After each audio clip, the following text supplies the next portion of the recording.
Hello friends, आज हम discuss करेंगे परसेंटेज आयनिक कैरेक्टर के बारे में। देखिए, किसी भी कोवेलेंट बॉन्ड की बात करें तो वो कभी भी 100% प्योर नहीं होता है, या हम कह सकते हैं उस कोवेलेंट बॉन्ड में कुछ आयनिक कैरेक्टर भी होते हैं जिनको हम परसेंटेज आयनिक कैरेक्टर कहते हैं। अब किसी भी कोवेलेंट कंपाउंड में परसेंटेज आयनिक कैरेक्टर को हम डाइपोल मोमेंट और इलेक्ट्रॉन नेगेटिविटी के डिफरेंस की हेल्प से कैलकुलेट कर सकते हैं। तो पहले हम डिस्कस करेंगे परसेंटेज आयनिक कैरेक्टर की कैलकुलेशन डाइपोल मोमेंट की हेल्प से कैसे की जाती है। तो देखिए, डाइपोल मोमेंट किसी भी कोवेलेंट बॉन्ड में पोलैरिटी को मेजर करने में यूज होता है। अब अगर किसी भी डाई एटॉमिक मॉलिक्यूल की पोलैरिटी बढ़ती है तो उस केस में उस कंपाउंड का डाइपोल मोमेंट भी बढ़ेगा। अब देखिए, डाइपोल मोमेंट की हेल्प से हम परसेंटेज आयनिक कैरेक्टर कैसे कैलकुलेट कर सकते हैं। तो इसके लिए हम HCl मॉलिक्यूल का एग्जाम्पल लेंगे। पहले हम HCl मॉलिक्यूल के लिए डाइपोल मोमेंट की कैलकुलेशन करेंगे। तो देखिए, डाइपोल मोमेंट को हम म्यू से रिप्रेजेंट करते हैं और उसका फॉर्मूला क्या हो जाएगा, mu is equal to E into D. यहाँ पर ई हो जाएगा मैग्नीट्यूड ऑफ इलेक्ट्रिक चार्ज और इसकी यूनिट हो जाएगी ESU, इलेक्ट्रोस्टैटिक यूनिट। अब यहाँ पर डी जो है वो दोनों एटम्स के बीच की डिस्टेंस होती है और इसको हम एंगस्ट्रॉम में रिप्रेजेंट करेंगे। अब देखिए, HCl के लिए E की वैल्यू होती है 4.80 इंटू 10⁻⁻10 इलेक्ट्रोस्टैटिक यूनिट और D की वैल्यू होती है 1.27 एंगस्ट्रॉम।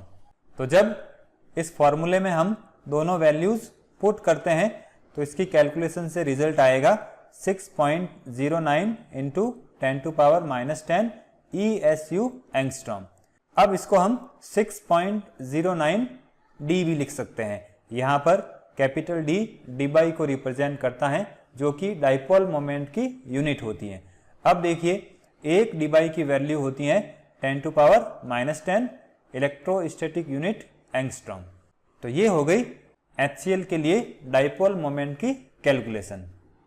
अब हम HCl बॉन्ड में परसेंटेज आयनिक कैरेक्टर की कैलकुलेशन करेंगे।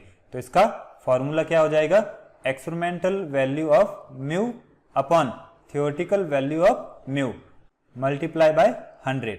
अब देखिए, HCl के लिए म्यू की एक्सपेरिमेंटल वैल्यू होती है 1.03 डीबाई और म्यू की थ्योरेटिकल वैल्यू हमने कैलकुलेट की है, वो हो जाएगी 6.09 डीबाई। तो जब इन वैल्यूज को फॉर्मूले में पुट करके कैलकुलेट करते हैं तो HCl में परसेंटेज आयनिक कैरेक्टर की वैल्यू आएगी 16.9%, या इसको हम अप्रोक्स 17% कह सकते हैं। तो HCl बॉन्ड में 17% तो रहेंगे आयनिक कैरेक्टर और 83% हो जाएंगे कोवेलेंट कैरेक्टर। तो इस तरह से हम किसी भी कोवेलेंट मॉलिक्यूल में डाइपोल मोमेंट की हेल्प से परसेंटेज आयनिक कैरेक्टर की कैलकुलेशन कर सकते हैं। अब बात करते हैं percentage ionic character from electron negativity difference. देखिए, डाई एटॉमिक मॉलिक्यूल की बात करें तो उसमें दोनों एटम्स के बीच में इलेक्ट्रॉन नेगेटिविटी का डिफरेंस कितना है उसके बेसिस पर हम परसेंटेज आयनिक कैरेक्टर की कैलकुलेशन कर सकते हैं।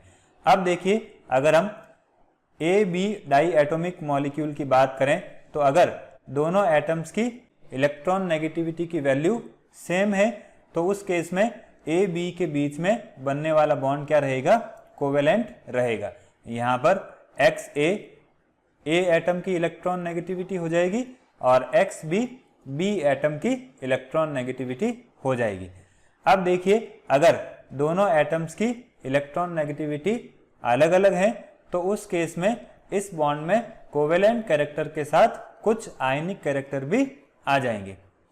अब अगर हम इलेक्ट्रॉन नेगेटिविटी की मूलिकन स्केल की बात करें तो उसने क्या बताया, अगर A एटम की इलेक्ट्रॉन नेगेटिविटी B से ज़्यादा है तो उस केस में आयनिक फॉर्म इस तरह से बनेगी। देखिए, A की इलेक्ट्रॉन नेगेटिविटी ज़्यादा है तो वो इलेक्ट्रॉन पेयर को अपनी ओर शिफ्ट कर लेगा तो ए पर आ जाएगा पार्शियल नेगेटिव चार्ज और बी पर आ जाएगा पार्शियल पॉजिटिव चार्ज। अब ये आयनिक फॉर्म हमेशा कोवेलेंट फॉर्म से स्टेबल रहेगी, क्योंकि आयनिक बॉन्ड की स्टेबिलिटी कोवेलेंट बॉन्ड से ज़्यादा होती है। अब अगर बी की इलेक्ट्रॉन नेगेटिविटी ए से ज़्यादा है तो उस केस में बी पर पार्शियल नेगेटिव चार्ज आएगा और ए पर पार्शियल पॉजिटिव। तो ये भी एक आयनिक फॉर्म होगी जो कि कोवेलेंट फॉर्म से ज़्यादा स्टेबल रहेगी। अब देखिए, अगर दोनों एटम्स के बीच में इलेक्ट्रॉन नेगेटिविटी का डिफरेंस देखें तो ये ए बी बॉन्ड में परसेंटेज आयनिक कैरेक्टर के डायरेक्टली प्रोपोर्शनल होता है। मीन्स अगर दोनों एटम्स की इलेक्ट्रॉन नेगेटिविटी का डिफरेंस बढ़ता है तो उस केस में उस बॉन्ड में परसेंटेज आयनिक कैरेक्टर की वैल्यू भी बढ़ेगी। अगर डिफरेंस कम होता है तो उस बॉन्ड में परसेंटेज आयनिक कैरेक्टर की वैल्यू कम होगी। अब देखिए, पॉलिंग ने क्या किया, परसेंटेज आयनिक कैरेक्टर और इलेक्ट्रॉन नेगेटिविटी के बीच में एक ग्राफ प्लॉट किया और इस ग्राफ से जो रिजल्ट आए उनको ऑब्जर्व करके पॉलिंग ने एक इक्वेशन दी जिसकी हेल्प से हम परसेंटेज आयनिक कैरेक्टर की वैल्यू फाइंड आउट कर सकते हैं। तो यहाँ पर इक्वेशन 1 हो जाएगी polling equation for calculation of percentage ionic character in any covalent bond. यहाँ पर XA हो जाएगी electron negativity of atom A और XB हो जाएगी electron negativity of atom B। अब देखिए, पॉलिंग ने अपनी इक्वेशन के बेसिस पर कुछ पॉइंट सजेस्ट किए थे जिसके अकॉर्डिंग अगर XA और XB का डिफरेंस 1.7 के इक्वल होता है तो उस केस में AB बॉन्ड में 50% आयनिक कैरेक्टर होंगे और 50% कोवेलेंट कैरेक्टर होंगे। इसी तरह से अगर दोनों एटम्स की इलेक्ट्रॉन नेगेटिविटी का डिफरेंस 1.7 से कम होता है तो उस बॉन्ड में 50% से ज़्यादा कोवेलेंट कैरेक्टर होंगे और अगर इलेक्ट्रॉन नेगेटिविटी का डिफरेंस 1.7 से ज़्यादा होता है तो ए बी बॉन्ड में 50% से ज़्यादा आयनिक कैरेक्टर होंगे। अब परसेंटेज के बेसिस पर पॉलिंग ने क्या बताया, अगर किसी बॉन्ड में 50% से ज़्यादा आयनिक कैरेक्टर हैं तो उसको हम क्या कहेंगे, आयनिक बॉन्ड। इसी तरह से अगर किसी बॉन्ड में 50% से ज़्यादा कोवेलेंट कैरेक्टर हैं तो उसको हम कोवेलेंट बॉन्ड कहेंगे। तो ये हो गया पॉलिंग इक्वेशन के बारे में। अब देखिए, पॉलिंग इक्वेशन सारे कंपाउंड्स पर एप्लीकेबल नहीं होते हैं, तो हम बात करते हैं इसकी लिमिटेशंस की। तो देखिए, अगर दोनों एटम्स की इलेक्ट्रॉन नेगेटिविटी का डिफरेंस बहुत ज़्यादा हो जाता है तो उस केस में पॉलिंग इक्वेशन सही रिजल्ट नहीं दे पाती है। इसी तरह से कुछ एल्कली अर्थ मेटल्स के हाइड्राइड्स की बात करें तो उन पर ये इक्वेशन एप्लीकेबल नहीं होती है। देखिए, अगर हम कैल्शियम, स्ट्रोंशियम या बेरियम के हाइड्राइड्स के लिए आयनिक कैरेक्टर की वैल्यू देखें तो ये कंपाउंड आयनिक नेचर के होते हैं, लेकिन इन कंपाउंड्स के लिए जो इलेक्ट्रॉन नेगेटिविटी का डिफरेंस है वो हमेशा 1.7 से कम होता है।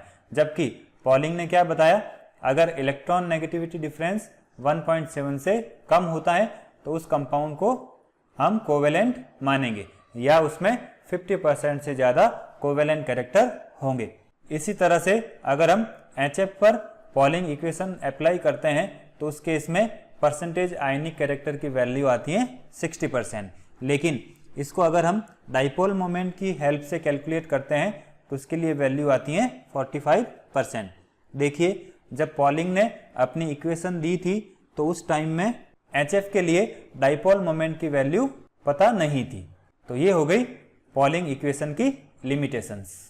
अब देखिए, पॉलिंग इक्वेशन में जो कमियां थी उनको हैनी और स्मिथ ने इम्प्रूव किया और एक नई इक्वेशन दी जिसको हम हैनी एंड स्मिथ इक्वेशन कहते हैं। इस इक्वेशन की हेल्प से हम किसी भी कोवेलेंट कंपाउंड में परसेंटेज आयनिक कैरेक्टर की वैल्यू फाइंड आउट कर सकते हैं। यहाँ पर XA और XB एटम A और B की इलेक्ट्रॉन नेगेटिविटी हो जाएगी। अब देखिए, अगर हम इक्वेशन 2 की बात करें तो उसके अकॉर्डिंग XA और XB का जो डिफरेंस है वो 2.1 के इक्वल होता है, तो उस केस में AB बॉन्ड 50% आयनिक होगा और 50% कोवेलेंट होगा। इसी तरह से अगर इन दोनों की इलेक्ट्रॉन नेगेटिविटी का डिफरेंस 2.1 से ज़्यादा होता है, उस केस में AB बॉन्ड क्या होगा, आयनिक होगा।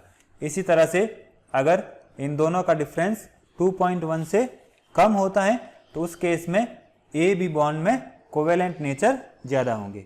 अब इक्वेशन 2 की हेल्प से कुछ हैलोजन एसिड्स के लिए परसेंटेज आयनिक कैरेक्टर की कैलकुलेशन की गई। तो देखिए HF में 43% आयनिक कैरेक्टर और 57% कोवेलेंट कैरेक्टर होंगे।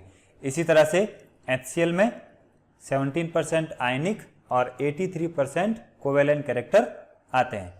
अब बात करते हैं HBr की, तो इसमें 13% आयनिक और 87% कोवेलेंट कैरेक्टर होते हैं। और HI की बात करें तो इसमें 7% आयनिक और 93% कोवेलेंट कैरेक्टर होते हैं। अब अगर हम इन हैलोजन एसिड्स के लिए परसेंटेज आयनिक कैरेक्टर का ऑर्डर देखें तो सबसे ज़्यादा HF में रहेंगे और सबसे कम रहेंगे HI में। तो ये हो गया परसेंटेज आयनिक कैरेक्टर के बारे में।